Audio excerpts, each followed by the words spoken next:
Hello everyone, आप सभी का स्वागत है गुरुधाम यूट्यूब चैनल में।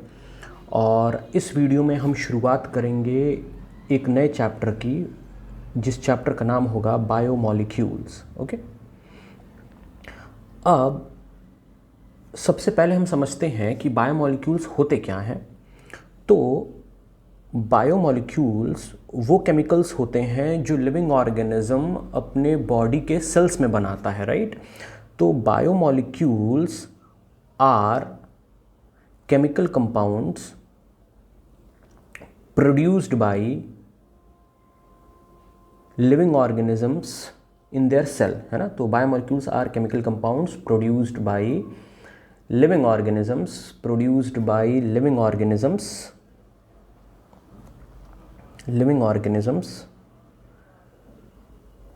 इन देयर सेल, राइट। तो बायोमॉलिक्यूल्स आपको कहाँ मिलेंगे? लिविंग बॉडी के अंदर मिलेंगे, राइट। किसी भी दूसरे सोर्स में आपको बायोमॉलिक्यूल नहीं मिल सकता, है ना। आपको मिट्टी के अंदर बायोमॉलिक्यूल नहीं मिल सकता, आपको रॉक्स के अंदर बायोमॉलिक्यूल नहीं मिल सकता। अगर आपको बायोमॉलिक्यूल ढूंढना है तो उसके लिए चाहिए आपको किसी भी लिविंग ऑर्गेनिज्म की बॉडी, राइट। अब हमें पता है लिविंग ऑर्गेनिजम्स तो कई टाइप के होते हैं, यूनिसेलुलर से लेकर के मल्टी सेलुलर तक। जैसे कि बैक्टीरिया यूनिसेलुलर हो गया। मल्टी सेलुलर में अगर बात करेंगे आप तो फंजाई आ जाता है, प्लांट आ जाता है, एनिमल्स आ जाते हैं, राइट। तो ये जितने भी लिविंग ऑर्गेनिजम्स हैं, इन सभी लिविंग ऑर्गेनिजम्स की बॉडी के अंदर आपको क्या मिल जाएगा? Biomolecule, right. अब बायोमॉलिक्यूल्स के बारे में अगली बात ये कि carbon, hydrogen, oxygen, nitrogen, phosphorus और sulphur are the main constituents of biomolecules. अब इस लाइन का मतलब क्या हुआ?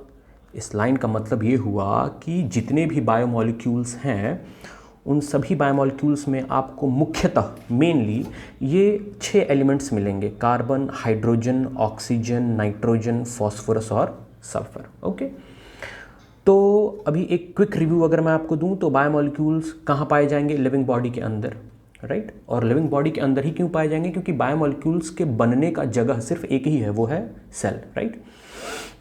ओके, उसके बाद कौन कौन से मेन एलिमेंट हैं जो बायोमॉलिक्यूल्स के अंदर हमें मिल सकते हैं देखने को? Carbon, hydrogen, oxygen, nitrogen, phosphorus और सल्फर। ओके, अब हम देखेंगे अगला पॉइंट जिसमें हम देखेंगे टाइप ऑफ बायोमॉलिक्यूल्स।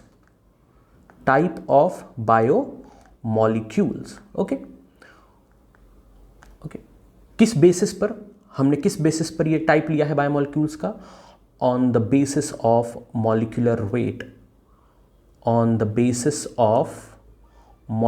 वेट, है ना, उनके बेसिकली वजन के हिसाब से, ठीक है। ओके, तो बेसिकली आपको 2 टाइप के देखने को मिलेंगे बायोमॉलिक्यूल्स। कौन कौन से? एक होते हैं बायो माइक्रोमॉलिक्यूल्स, जिनकी खासियत ये होती है कि इनका वजन,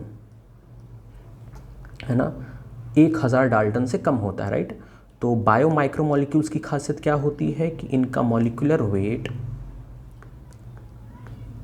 is less than 1000 Dalton's. Okay, 1000 Dalton's. Example के तौर पर क्या आ जाता है? एग्जाम्पल के तौर पर आ जाता है अमीनो एसिड्स, है ना, विटामिन्स,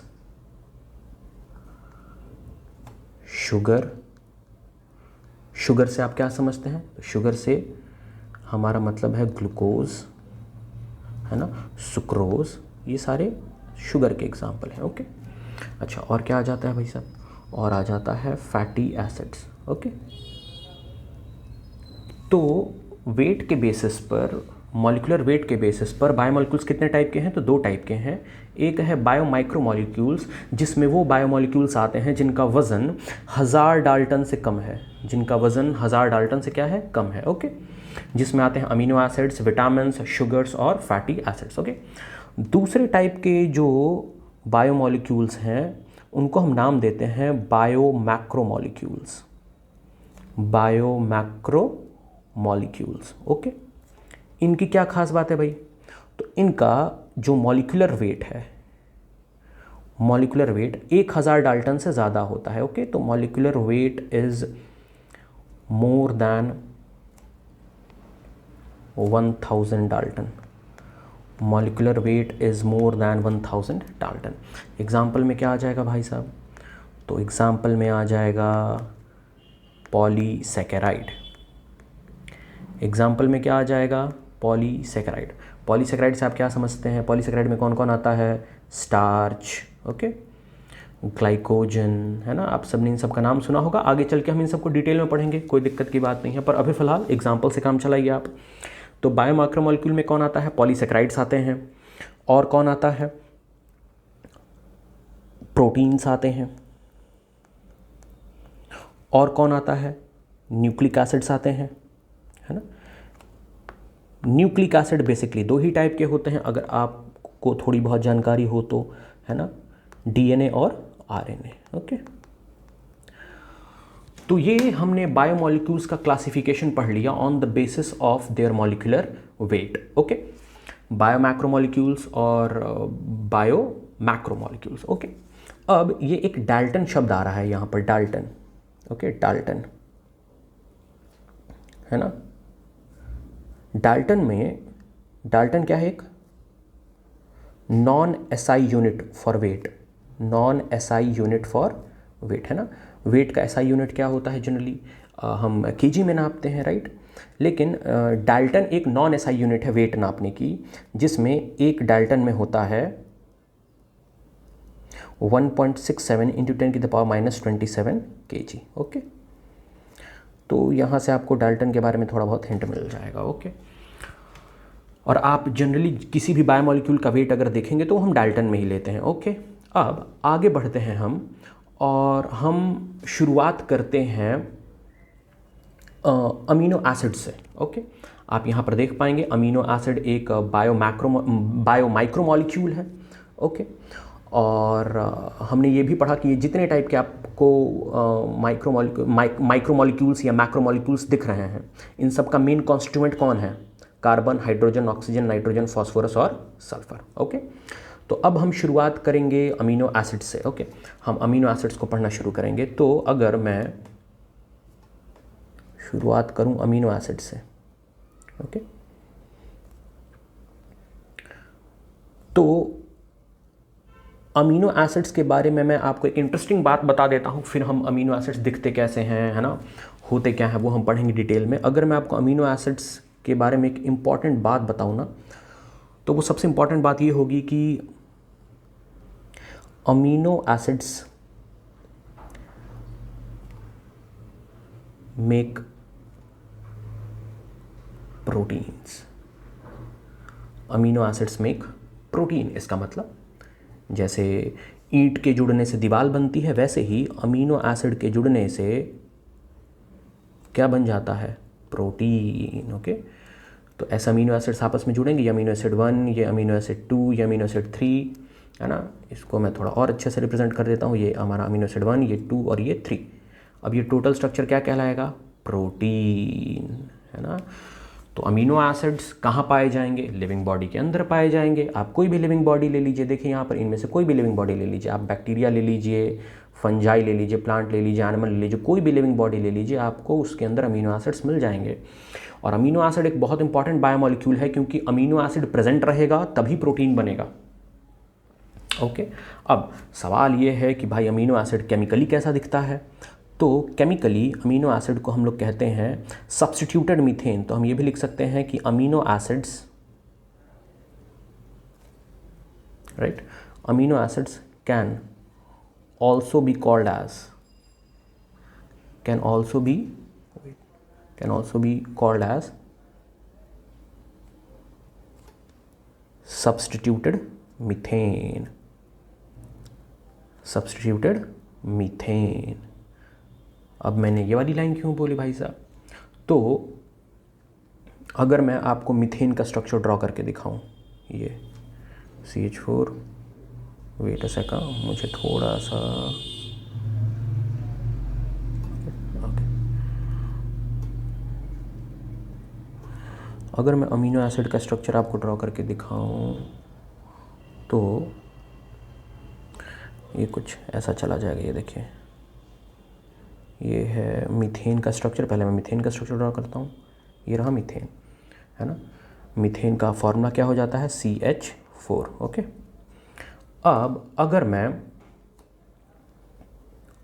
मैं इस मीथेन के एक एक हाइड्रोजन को सब्स्टिट्यूट करूं, क्या करूं? सब्स्टिट्यूट, उसकी जगह पर मैं कोई और चीज़ ऐड कर दूं तो शायद मुझे अमीनो एसिड मिल जाएगा। जैसे ये वाला पहले मैं कार्बन बना लूँ। ये मैंने एक कार्बन बना लिया। अब अगर इस हाइड्रोजन, ये जो हाइड्रोजन है ना, ये इसको मैं नाम देता हूँ hydrogen number first, hydrogen number second, hydrogen number third, और ये हाइड्रोजन नंबर हो गया फोर्थ मीथेन का। ओके।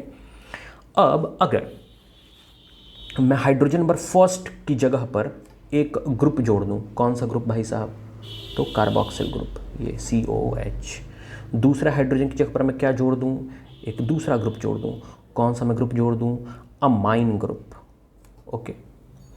ये जो तीसरा हाइड्रोजन है इसको मैं ऐसे ही रहने देता हूँ। ओके, इसको मैं भाई साहब ऐसे ही रहने देता हूँ। और चौथा जो हाइड्रोजन है इसकी जगह पर मैं क्या ले आता हूँ? एक R ग्रुप। R से मेरा मतलब है वेरिएबल ग्रुप। ओके। तो ये देखिए, ये मीथेन को मैंने सब्स्टिट्यूट कर दिया, हाइड्रोजन हटाता गया और मैं अलग अलग ग्रुप्स ऐड करता गया। पहला हाइड्रोजन हटाया और मैंने कौन सा ग्रुप ऐड किया? कार्बोक्सिल ग्रुप, है ना। दूसरा हाइड्रोजन हटाया, मैंने कौन सा ग्रुप ऐड किया? Amine group. ओके। तीसरे हाइड्रोजन के साथ मैंने छेड़छाड़ नहीं की, ऐसे ही रहने दिया। अच्छा, चौथा जो हाइड्रोजन है वहाँ पर मैं अलग अलग ग्रुप्स ला करके जोड़ सकता हूँ, इसलिए मैंने यहाँ पर नाम क्या लिखा है? Variable group. ये एक रिप्रेजेंटेशन है अमीनो एसिड का। किसका रिप्रेजेंटेशन है? अमीनो एसिड का ये रिप्रेजेंटेशन है। इसका मतलब ये कि आप अगर किसी भी अमीनो एसिड को रिप्रेजेंट करेंगे, है ना, आप किसी भी अमीनो एसिड का अगर डायग्राम ड्रॉ करेंगे, स्ट्रक्चर ड्रॉ करेंगे, तो आपको ये हिस्सा कॉमन मिलेगा। ये हिस्सा, है ना, इतना हिस्सा ये आपको कॉमन मिल जाएगा। कौन कौन सा हिस्सा? एक कार्बन के साथ कार्बोक्सिल ग्रुप जुड़ा हुआ, अमाइन ग्रुप जुड़ा हुआ और हाइड्रोजन जुड़ा हुआ। अमीनो एसिड्स का जो प्रॉपर्टी होता है, केमिकल प्रॉपर्टी या फिजिकल प्रॉपर्टी, और उनका जो नाम होता है वो मेनली डिपेंड करता है उनके वेरिएबल ग्रुप पर। ओके। अब आप इस बात को एक एग्जाम्पल के ज़रिए समझ सकते हैं। जैसे अगर आप ये डायग्राम देखें,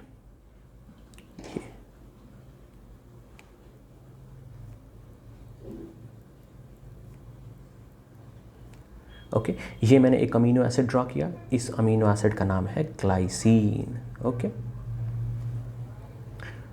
आपने ये एक अमीनो एसिड अभी देखिए आप,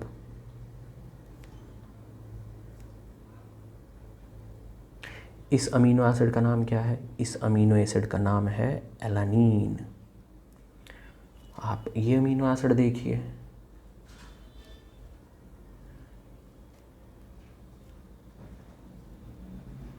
इस वाले अमीनो एसिड का नाम क्या है? सेरीन। तो अगर आप ये तीन अमीनो एसिड्स को देखें, तो आपको क्या चीज़ कांस्टेंट लग रहा है? आपको ये कांस्टेंट देखने में मिलेगा, ये ग्रुप, ये ग्रुप देखिए आप, ये ओके। अमीनो एसिड्स का नाम और उनकी प्रॉपर्टी जो चेंज हो रही है वो मेनली किस वजह से चेंज हो रही है? वेरिएबल ग्रुप की वजह से। ओके, तो आप अगर किसी भी अमीनो एसिड का स्ट्रक्चर ड्रॉ करेंगे, है ना, जो प्रोटीन बनाता हो, उसमें आपको ये ग्रुप्स कॉमन मिल जाएंगे। हर बार क्या बदलता रहेगा? Variable group. ओके, चलिए, तो ये तीन अमीनो एसिड्स के स्ट्रक्चर याद रखना आपके लिए इंपॉर्टेंट है, क्योंकि इन तीनों का जिक्र एनसीईआरटी में है। ओके, तो ये बहुत इंपॉर्टेंट प्लेस होल्ड करते हैं किसी भी कॉम्पिटिटिव एग्जाम में जिसमें बायोलॉजी पूछी जाती हो। ओके, चलिए, तो इसके आगे हम कंटिन्यू करेंगे अमीनो एसिड्स की कहानी नेक्स्ट वीडियो में। तब तक के लिए thank you so much and keep loving us through your subscription and your share. Okay, if you have any doubts, please comment, and once again, thank you all.